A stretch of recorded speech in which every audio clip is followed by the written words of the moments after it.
I go on this 3-day hike.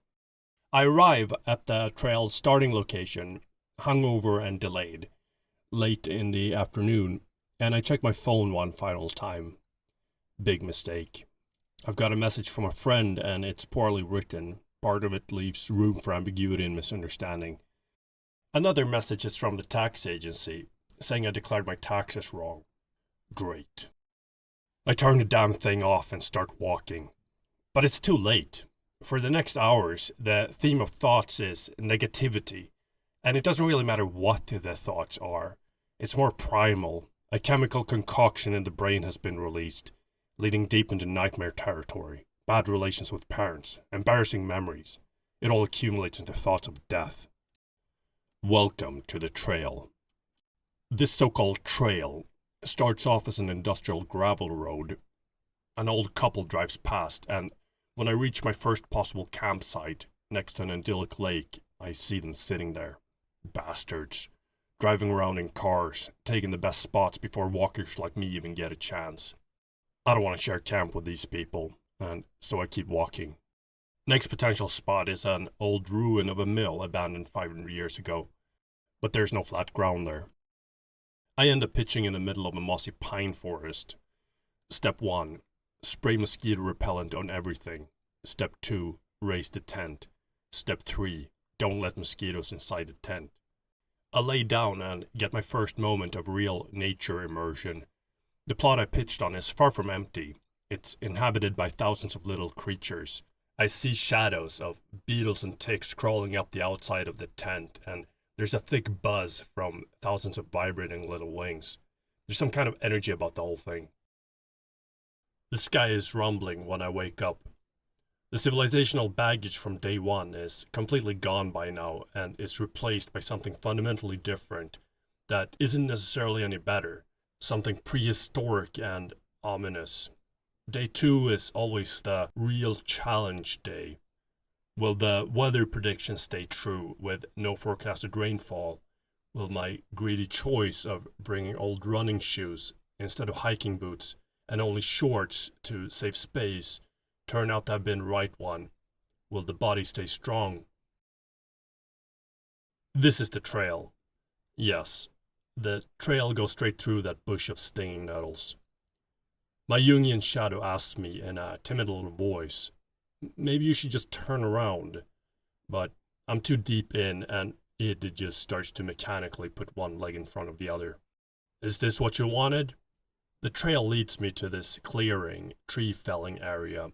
It's a bit counterintuitive, but when trees are cut down, the ground doesn't go dry at first. It gets flooded with water. Tree trunks are like water pumps that take water from the ground into the air through evaporation. And now that water doesn't evaporate because there are no leaves, so it stays on the ground. This brown tree root slush splattering around on every step. My running shoes get instantly soaked here, tripling in weight. In the distance I hear and eventually see a massive tree-killing machine. Without it my feet would still be dry, I think. But soon after, sky turns dark and just opens up with a massive downpour. Here's how you know you're at the bottom. An element like this rain is trying to push me down further, but it doesn't work. It cannot make my feet any more wet than they already are. There is this term, damage saturation. I heard it from games like World of Warships, but it's probably much older. The first time you hit a certain area on a battleship, you deal max damage. The second time you hit it, less damage, and so on. You still get weaker, so it's not really the same thing as what doesn't kill you make you stronger. But you get used to getting weaker, you just accept it and move on. This is a peat bog. Meters of dead plants piled up. They fail to decompose properly due to some pH acidity thing. And people used to come here to gather this stuff for fuel. First they cut these big dikes, and then they cut bales of this peat that they transported away using boats. This is not a sustainable activity. It takes centuries for peat bogs to rebuild, to pile up essentially, and they can dry out and die because of over-extraction. Peat bogs in this country have been protected for many decades. Instead, Nowadays, the people here hypocritically import peat from poorer countries that don't have the luxury to care about sustainability. This is where all that peat and wood was going. A blacksmith town like this used a square kilometer of forest every year. This is how it worked. This lake is a dam, and the water is let down into chutes that go through these buildings here. This is a blacksmith complex, and there are forge bellows and hammers that are powered by this water. Here's a sketch that shows the basic idea. So the water comes down here into the water wheel that lifts and releases these so-called trip hammers. In this sketch, they're just crushing rocks, but it's the same idea for hammers that are used to shape steel. In this painting, the blacksmith complex is here, and the water is led through here. Here one can also see the castle complex where the CEO of this operation lived. The amount of money made on this was excessive. I camp here and leave early next morning. Sun comes out, but my shoes, which I painstakingly dried last night, still get soaked within an hour because of the dew. Should have thought of that. If you have bad shoes, it's best to wait till the sun has heated some of the dew away. Walking with wet shoes sucks, and this feeling of anxious cynicism builds up slowly but steadily, even though the trail here is beautiful. We've reached a scenic spot, but what difference does it make when the feet are wet? This is day 3, however, and I'm so used to this internal Jungian bickering by now that dealing with it feels more like parenting a complaining child than anything else. I turn around, resting my hands on the hilt of a two-handed sword, my walking stick RL, and look straight into the eyes of this petty little creature behind me. Who said you're supposed to be happy? When was the last time a soul wanderer walked a long section with inadequate gear and felt happy? You're not supposed to be happy. It's not part of your DNA. The feeling of anxiety suddenly disappears, replaced with the crystal cleanliness of a good champagne. These hike notes are from 2 years ago. Sometimes when I'm tired of the city, I remember this photo, the wall of stinging nettles, the threshold, and my final decision to cross it, to throw myself into the forest.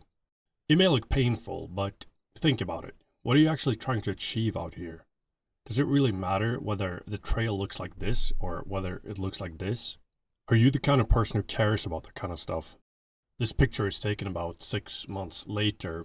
I've gone to Nepal for a wedding and spent a few days at this hill station with this panoramic view of the Himalayan mountain range. I do a few day hikes here and consider going on a longer hike inside the mountains, but I don't. Instead, I just stand there looking, remembering that bush of stinging nettles. I'm already getting stung here, in a different way. Scammers and all kinds of destitute people constantly come up to you to try to get money in various ways. In many national parks in Nepal, you're even required to hire a guide to show you the way, as they put it. Central government is kind of okay with this local feudalism, and they're right. Generally, it is a good thing to have a guide here, even if he's a thief. Going into the mountains can be dangerous, and tourists do get lost. Also, in this particular area, there is a lot of PTSD going around. Many people lost family in the big earthquake 2015. There was a village here with 400 people that was swept away. So, I'm not going to argue with them about how to walk their trails. I go back to town and sit down at a bench at the market square, looking at caged chickens and feeling like one of them.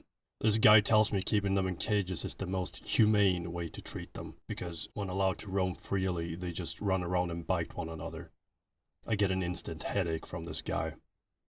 Welcome to non-nature, the place of caged chickens. Might as well bring out the phone here. It doesn't even matter where you are physically these days in non-nature. All the information is accessible everywhere and to everyone. Why go someplace when you can just as well watch somebody else going there or generate some fictional story about it using AI?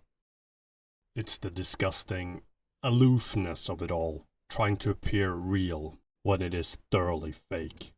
The scene is all an illusion, the kitsch AI art of 2026. The way this motif is generated is by feeding the prompt to a data center, where features have been extracted from stored data. Big companies have been collecting this data for decades.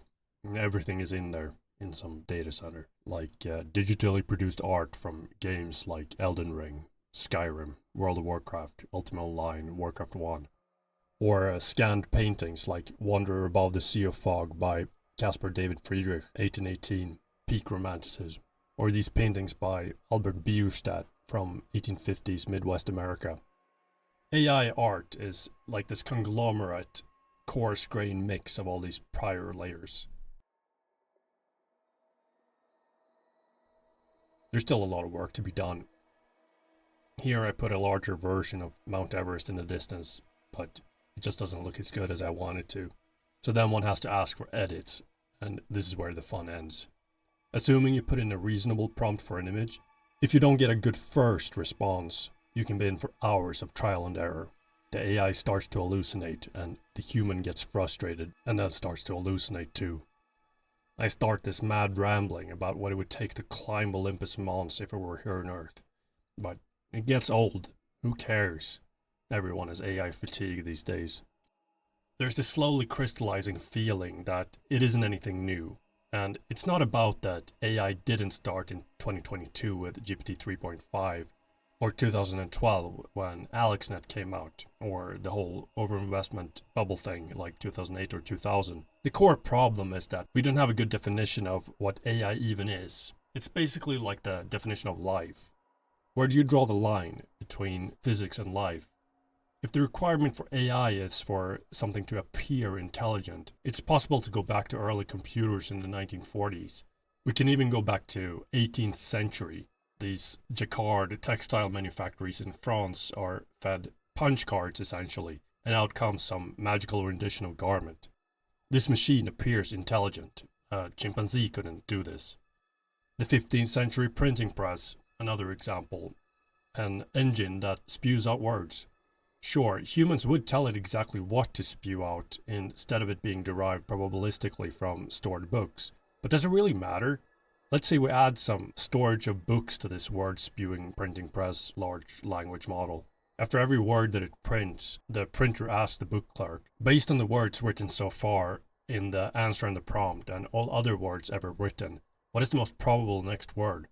There's no magic to selecting the single word with the highest probability, given the words that it tends to appear with.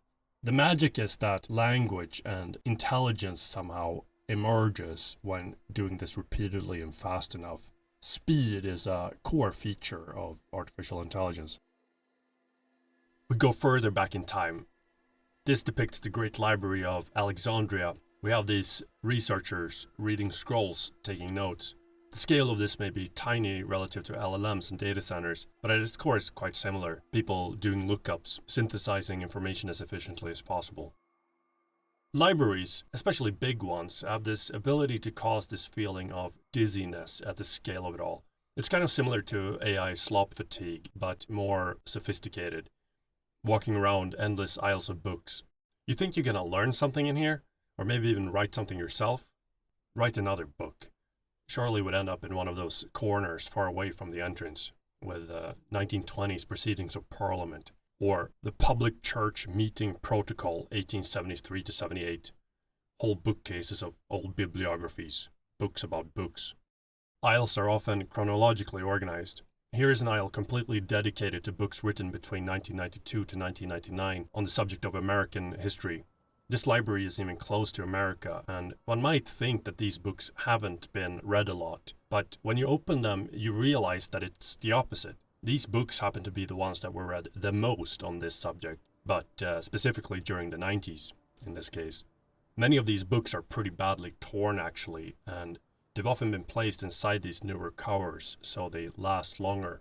Librarians work with this constant reorganization to judge which of these books to keep, because these same shelves used to be occupied by similar books, but written in the decade prior. Those books have been relegated and replaced.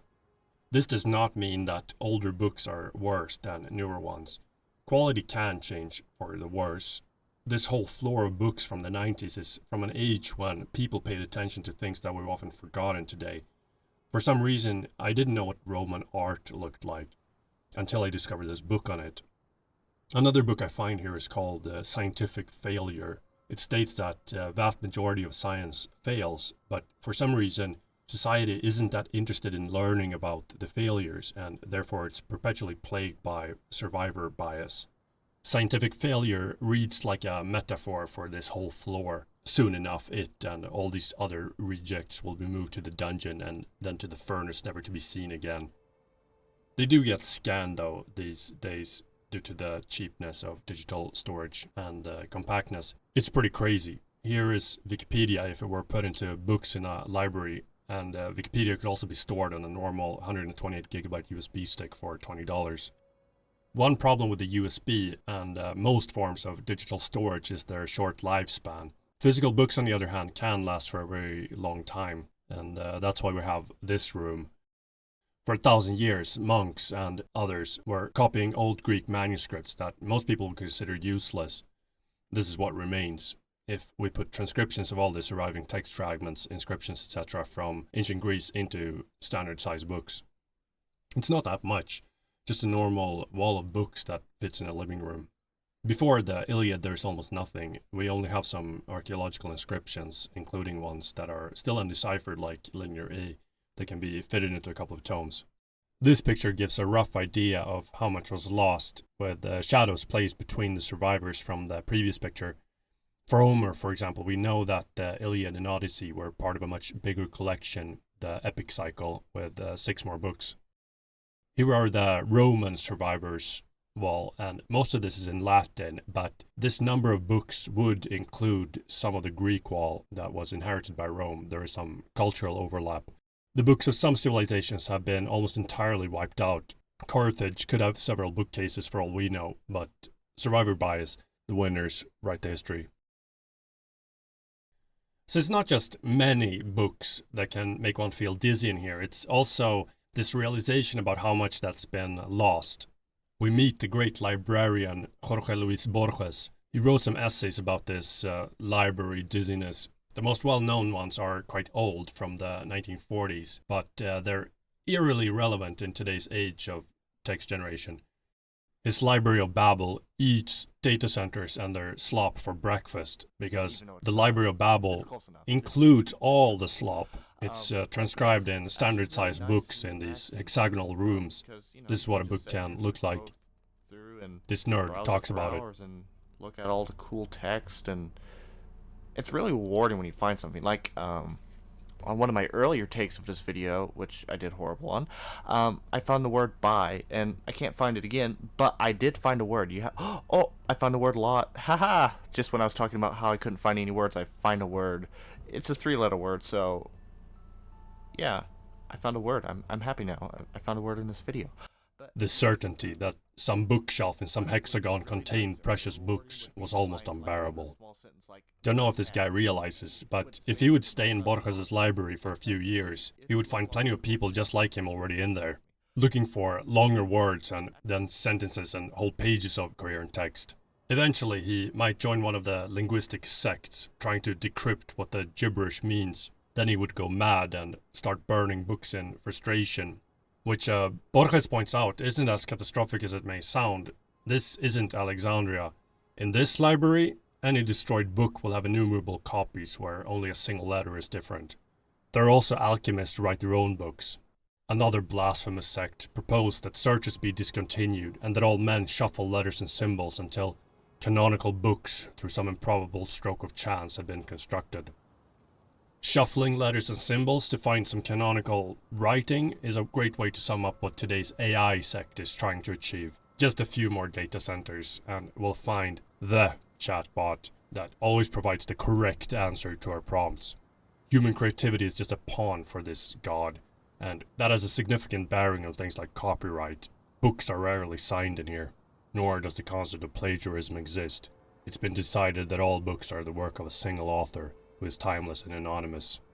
Go ahead, publish your stupid little book under copyright, see what difference it makes. By the way, this book you claim is yours already exists in one of our data centers, in one of the 30 volumes of the 5 bookshelves in one of the countless hexagons, as does its refutation.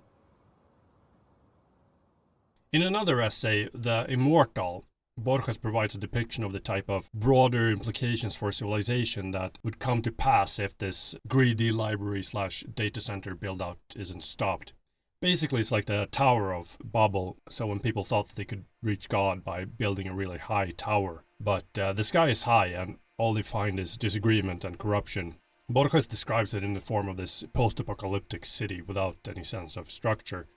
There were corridors that led nowhere, unreachably high windows, grandly dramatic doors that opened onto monk-like cells or empty shafts, incredible upside-down staircases with upside-down treads and balustrades.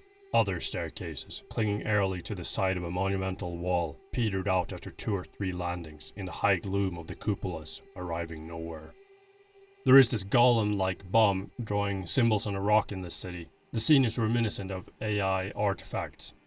At first I thought it was some sort of barbaric writing. Then I realized that it was absurd to imagine that men who had never learned to speak should have invented writing. Nor did any of the shapes resemble any other, a fact that ruled out the possibility they were symbols.